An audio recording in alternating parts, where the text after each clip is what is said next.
You know those weeks where everything seems to be moving forward and then suddenly it all starts to fall apart? Contractors disappear, stock isn't available, and you find yourself making last-minute decisions at lightning speed. Yeah, that was this week. One of our key contractors who we were relying on for the grant funding renovations went radio silent. No replies, no returned calls.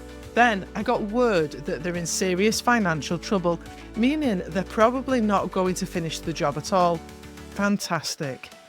We had to act fast, talk to the grant organisation, get a second contractor on board, and somehow keep everything on track without giving away too much of what was happening behind the scenes. On top of that, I'd carefully planned when to order the shop fittings, only to find out that what I wanted was out of stock. There I was, on the supplier's website, needing something within budget, available next week, and still practical for future expansion. No pressure. After a bit of problem solving, and maybe a dramatic sigh or two, I found something that I think will actually work better than my original plan. And because chaos loves company, I also had to order all the hoodies for our Leavers Hoodies project, only to be told that our supplier had half of what we needed. But thanks to an earlier conversation with Kyle from AWDis Hoodies, a rep who came to visit this week, I was able to quickly find an alternative that worked for everyone. Crisis averted. This week wasn't just a test of patience, it was a masterclass in decision-making under pressure. It's weeks like this that remind me exactly why I'm writing my book.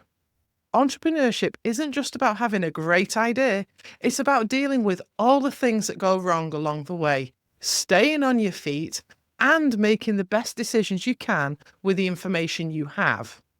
So, in this episode, I'm taking you behind the scenes of what really happens when things don't go to plan. We'll talk about navigating supplier issues, why relationships with reps like Kyle matter, and how I'm keeping this whole thing moving forward. Because, let's be honest, that's half the battle in business. And if you want more of this real behind-the-scenes look at entrepreneurship, my book is now available for pre-order at leemidlane.com/books. But let's get into this week's saga first. You know that feeling when someone stops replying to your texts, and you're not sure if they're just busy or if you've been completely ghosted? Well, that's what's happened with one of our contractors this week. Except instead of a seen notification and a polite excuse, we got radio silence on a project that literally cannot move forward without them. At first, I gave them the benefit of the doubt. Maybe they were on holiday, maybe they dropped the phone in a puddle. These things happen. But then the rumours started swirling.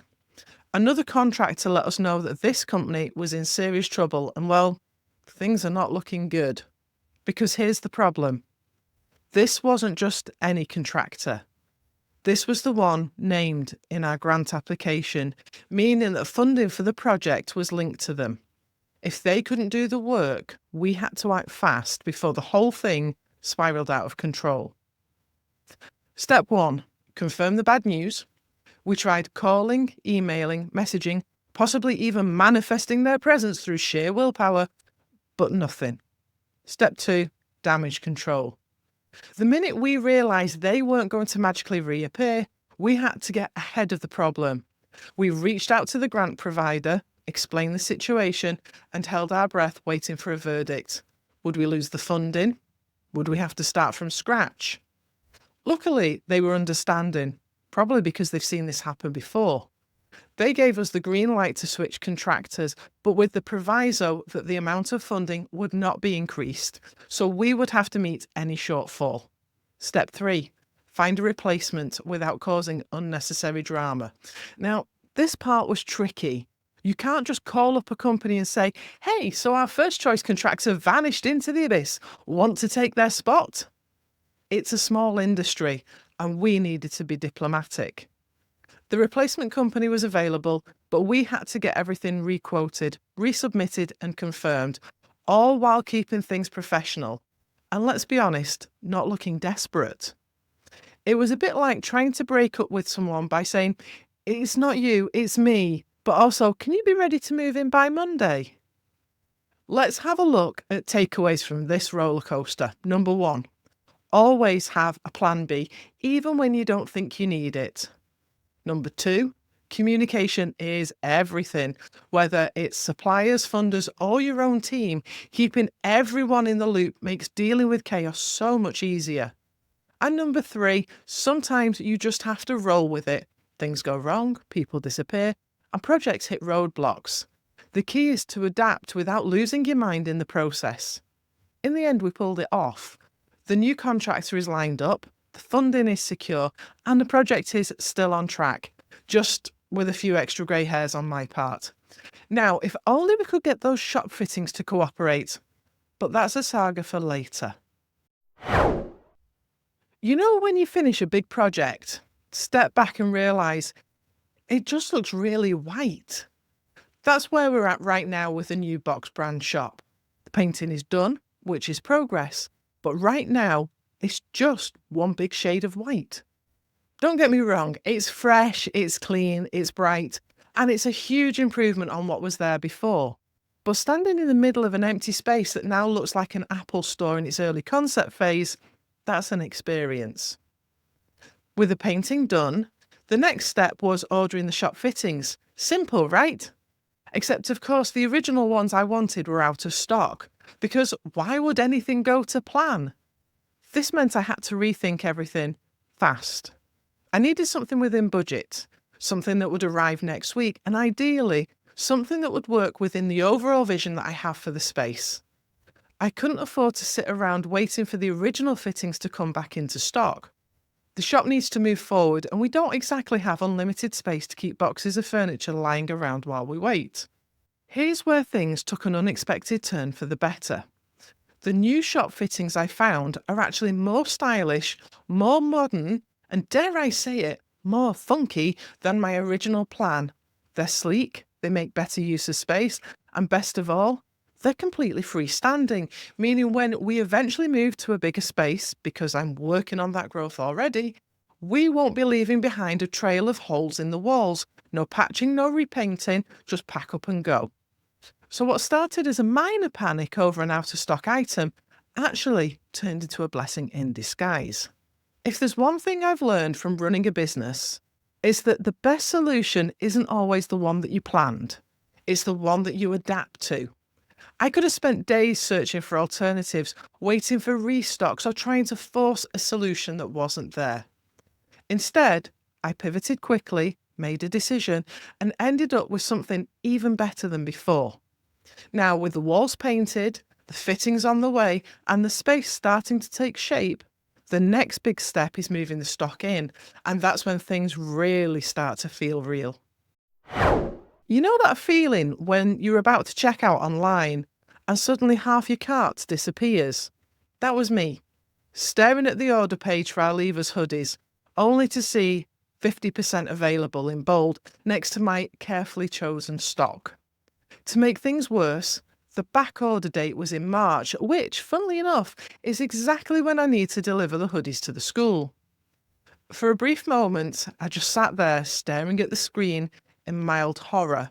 Then, like any good entrepreneur, I went into problem-solving mode. Luckily, earlier that week, we'd had a visit from Kyle from AWDis. He brought along a variety of samples for us to look at, and we'd had a really casual but insightful chat about different projects for Box Brand, including the Leavers Hoodies, which is a major focus right now. Here's the thing. Having someone take the time to explain the ins and outs of their products makes a huge difference. Kyle really knew his stuff, down to the different fabrics, fits, and even which products had the best stock levels. I didn't realise how valuable that chat would be until this moment when my original hoodie order was falling apart. So I reached out to our supplier to see what they could do. They responded quickly with a variety of solutions, and wouldn't you know it, one of the best alternatives was from Kyle's brand. Now, switching products isn't always seamless. There were a couple of minor differences. The new hoodies might be a slightly different shade from the originals. They were a little more expensive, meaning a small profit margin hit for us. But on the plus side, the alternative hoodies come in a larger variety of colours. The supplier holds much more stock, and they're from a Scottish company. For me, that last point sealed the deal. We're a Scottish business. It makes sense to support local when we can. The best part? The school never even knew there was a problem. The first batch of hoodies arrived one day, and the replacement showed up the next. Crisis averted. Would I have figured out an alternative if I hadn't spoken to Kyle earlier that week? Maybe. But having that face-to-face connection with someone who knows their product inside out made it so much easier. The lesson here? Invest time in supplier relationships. They're not just people you order from, they're partners in keeping your business running smoothly. When something goes sideways, and it will at some point, you want suppliers who have your back. So, while the Leavers Hoodies Saga had me scrambling for a quick solution, it also made me appreciate something else.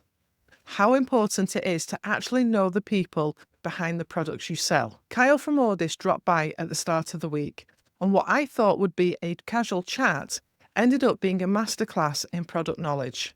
We talked about new styles and fabric options coming out, trends in hoodie colours and designs, because apparently fashion isn't just for the catwalk, and better stock management strategies, including which products have the best availability, which turned out to be extremely useful just a few days later. Had I not had that conversation, I might have wasted hours hunting for alternatives when my original order fell through. Instead, I already knew where to turn. That's the power of having the right relationships in place. Look, I get it. We all love the convenience of email, but you don't get the same level of insight, trust, or problem-solving speed from a long email chain as you do from an in-person conversation. When Kyle was here, I could ask questions in real time, get hands on the samples, talk through potential future projects rather than just focusing on the order in front of me. It wasn't a sales pitch. It was a real, useful, two-way conversation. That's why supplier relationships matter. A lot of people think suppliers are just a means to an end. You place an order, they ship it, that's it. But strong supplier relationships go beyond transactions. They help you solve problems faster, make better purchasing decisions, and plan ahead with confidence. So if you're running a business, invest in these relationships. Don't just be another name on an order sheet. Be a business they know, trust, and want to help succeed. So, after a week of contractor ghosting, supply chain puzzles, last-minute problem solving, and playing furniture Tetris, you might be wondering, what's the lesson in all this? The truth is, this is business. It's not a straight line. It's a winding road of challenges, pivots, and moments of pure luck when you least expect it. And that's exactly why I wrote my book. This week has been a perfect example of what it really means to run a business. The reality that people don't always talk about. It's not just about strategy and perfect plans. It's about making decisions in the moment, under pressure, and keeping things moving. That's what I want to share in my book. The reality of business beyond the highlight reel. The lessons you only learn by doing. How to stay sane and maybe even have a little fun through the chaos. If you've been following my journey here on the podcast, you'll love what's inside the book. It's all of these experiences, the highs, the lows, and the unexpected plot twists, wrapped into something that I hope will help other business owners navigate their own paths. Pre-orders are now open. If you want to get your hands on a copy as soon as it's available, head to leemidlane.com/books to pre-order. Do you want to be part of the launch team? I'm looking for early readers who want to get a sneak peek, share their thoughts, and help spread the word. If that sounds like you, sign up now. This book isn't just my story. It's about helping others navigate business with confidence, resilience, maybe even a sense of humour. So if you've ever found yourself thinking, how do I even handle this situation? This book's for you. So this week has been all about making fast decisions, adapting to surprises, and keeping things moving, even when it felt like everything was going off the rails. From contractor chaos to hoodie supply issues to reworking the shop fittings last minute, it's been a whirlwind. But if there's one thing I've learned, it's this. Business is never about avoiding problems. It's about solving them quickly and effectively. Now, I want to hear from you. What's the biggest business challenge you've had to solve on the fly? A last-minute supplier issue? A tech disaster? A moment where you had to think fast and pivot? Drop me a message, send an email, or share your story in the comments. I'd love to hear how you handled it. In the next episode, I'll be sharing more shop updates as we get closer to moving in, how the Leavers hoodies are progressing, and what we're learning from the process, and more behind-the-scenes insights into what's next for the book launch. Until then, don't forget to check out leemidlane.com/books to pre-order the book or sign up as an early reader. Thanks for tuning in, and I'll see you in the next episode.